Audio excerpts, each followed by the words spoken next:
સંદેશ ન્યૂઝમાં આપનું સ્વાગત છે।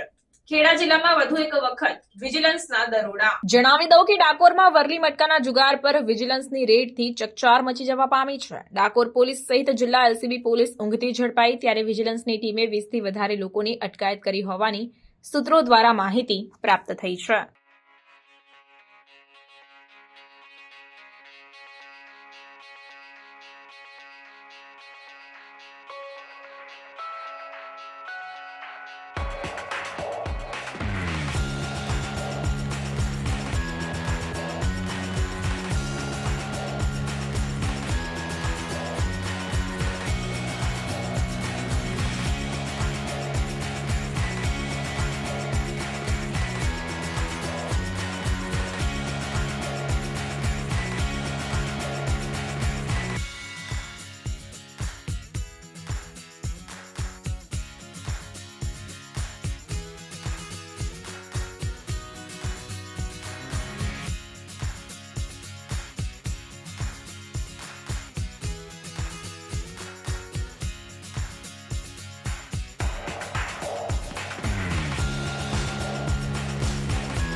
સંદેશ ન્યૂઝની તમામ લેટેસ્ટ અપડેટ્સ માટે ચેનલને હમણાં જ લાઇક, શેર અને સબસ્ક્રાઇબ કરો।